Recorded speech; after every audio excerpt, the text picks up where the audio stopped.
Berarti ini jelas nggak hanya dipicu oleh faktor internal, tapi ada faktor eksternal yang bermain dalam hal ini. Apa bisa dibilang Amerika ikut bermain atau Ya, ada memang sangat hal-hal? jelas kan dari awal kan Amerika bahkan mengawasi secara ketat, mengancam apabila korban yang semakin banyak akan Hmm. ada sesuatu yang akan dilakukan oleh Amerika terhadap apa isu yang pertama kan juga Amerika juga Trump mengatakan bahwa bantuan on the way gitu ya. Kita tidak tahu bantuan apa yang dimaksud, apakah bantuan Nggak yang mungkin ketika makanan kan? demo-demo kan biasanya ada konsumsi ya yang menyuplai itu, apakah sebatas itu atau bantuan dari luar yang apa namanya Pasukan? pasukan untuk tidak tahu kalau memang goalnya adalah untuk menjatuhkan rezim yang berkuasa ya bisa saja ada hal lain yang akan dilakukan karena Trump kan terus mengatakan ya terus melakukan Iya, demonstrasi.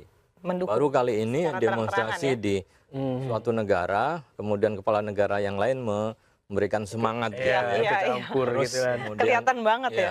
melakukan demonstrasi. Walaupun kadang orang pengamat mengatakan ini kan apa intervention ya, intervensi yang dilakukan oleh negara lain yang seharusnya tidak dilakukan. Tapi kan kita tidak bisa untuk mencegah Amerika yang apa yang Ya, mereka betul. lakukan. Tapi terlepas dari peran dari Amerika dan Israel sendiri, gejolak di Iran itu kan sudah mulai membara gitu kan dalam beberapa tahun ke belakang. Iya. Tapi sebenarnya aspek mendasar protesnya mereka tuh ada di mana gitu kan? Apa yang menjadi ketidakpuasan masyarakat Iran sendiri sehingga demonstrasi besar-besaran tuh turun jatuh gitu loh Iya, di betul. hampir semua kota Apa di Iran. memang murni ketidakpuasan rakyat?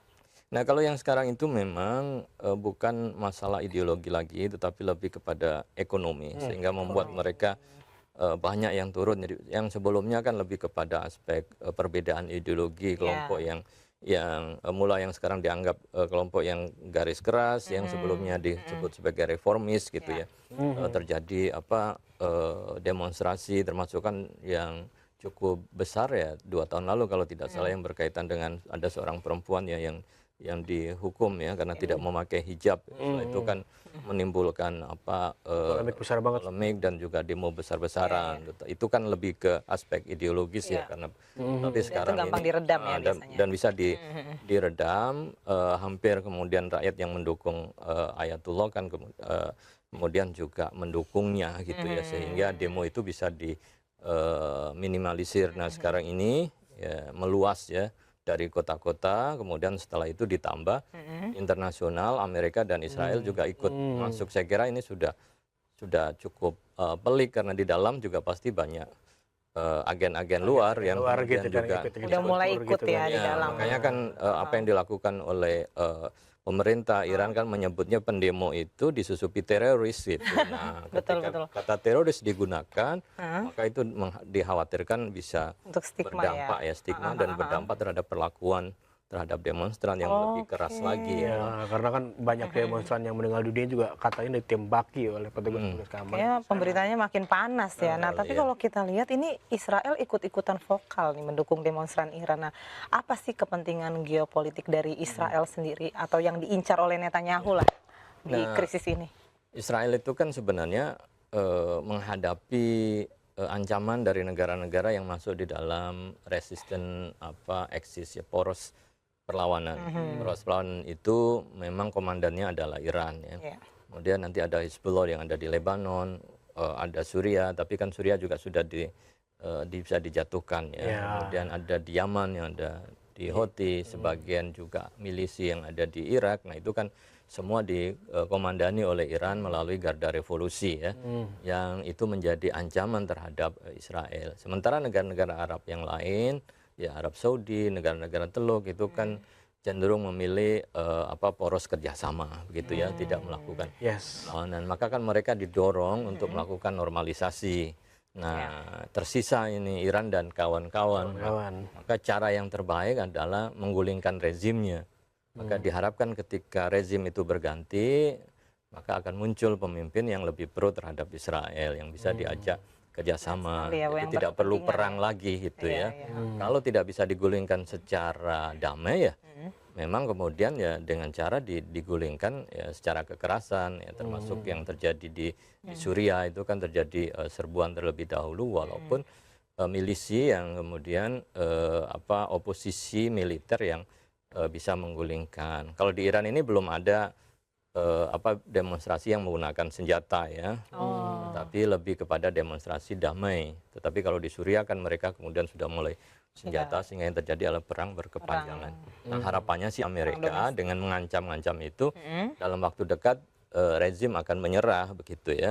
Tapi spesifiknya goalsnya ya. selain dari menggulingkan rezim yang sudah ada itu, dari Amerika sendiri spesifiknya mau apa dari Iran? Nah, menariknya Amerika itu kan, Amerika tidak akan menginvasi suatu negara kalau tidak ada minyaknya. Ya. Dia Kemudian sudah yang kedua, terbaca ya. gitu, Amerika tidak akan mengejar teroris kalau di situ nggak ada Venezuela jelas gitu minyaknya. ya. Di Sekarang negara-negara Iran. yang diinvasi negara yang kemudian banyak terorisnya karena di situ ada minyaknya. Nah, pertanyaannya kan sebenarnya yang muncul lebih dulu minyak atau teroris kan gitu ya. Jadi ketika kemudian Amerika mengatakan bahwa rezim ini harus digulingkan, rezimnya otoriter ya. Kalau tidak ada minyaknya dia akan tidak mengatakan begitu ya. Karena dia juga bersahabat juga rezim-rezim yang otoriter yang mau bekerja sama. Bersekutu ya. Itu rezim Iya, iya. otoriter tapi tidak begitu memiliki sumber daya alam juga dibiarkan aja menjadi failed state ya, hancur gitu ya. Tapi kalau ada itu ya ini yang memang realitas persoalan sumber daya alam yang juga diinginkan baik di Venezuela dan maupun juga di Iran. Itu ya, Mbak, saya jadi ingat kata-katanya siapa? Salah satu stand up comedian di asal Cina yang bilang bahwa betul. ya bahwa terorisme itu selalu muncul di negara-negara yang kaya minyak gitu kan. Berarti Sedangkan incarannya terorisme minyak ya. ya terorisme di negara-negara yang kecil biarin Nggak ada aja teroris gitu. ya, Iya. ada kriminal ya. Nah kalau dalam statementnya nih, baik AS maupun Israel kan menyebut mendukung rakyat Iran bebas dari belenggu tirani rezim pemerintahan yang ada saat ini ya, Ayatollah Ali Khamenei ya. Nah apa benar nih rezim saat ini tiran pada rakyatnya atau memang ini adalah isu yang sengaja digelorakan gitu? Ya ini kan Amerika selalu mengambil posisi itu ya terhadap rezim-rezim yang tidak US friendly. US Kalau yang friendly itu tidak gimana US tuh? friendly dianggap tiran gitu ya. Ya kalau kemudian yang US friendly kan sebagai sahabat, sebagai sekutu utama. Jadi Iran ini nggak US Ya. friendly yang rezim sekarang ya? Jadi kalau kita lihat Saudi kan juga dipimpin oleh raja ya. Kemudian juga turun temurun dan lain sebagainya. Tapi dalam perspektif Amerika itu kan tidak tiran gitu ya. Abu Dhabi, Uni Emirat juga seperti itu ya, maupun negara-negara yang lain. Nah, Iran tidak menjadi tiran ya kalau dia mau bekerja sama maka pada waktu itu sama kan seperti yang dilakukan terhadap Sudan. Sudan kan dulu pernah disebut sebagai negara teroris ya. Tetapi label itu bisa dicabut ya asal kemudian Sudan mau bekerja sama dengan Israel gitu dan difasilitasi oleh Amerika. Nah kan begitu cepatnya label itu dihilangkan dan bisa saja nanti tidak akan disebut lagi sebagai negara atau kepala negara yang tiran ya.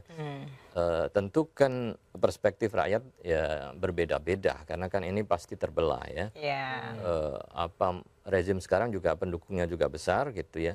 Yang anti juga yang demo sekarang ini juga besar juga itu ya. Imbang lah ya. Makanya kan pemerintah juga mulai mengerahkan demo-demo tandingan begitu ya. Yang jumlahnya juga cukup besar. Nah, kalau itu yang terjadi kan yang dikhawatirkan tadi itu bentrokan antara pendukung yang bisa mengarah kepada perang saudara atau perang sipil ya yang itu menimbulkan Dibenturkan langsung gitu kan. ya, Itu betul. goalsnya jangan-jangan.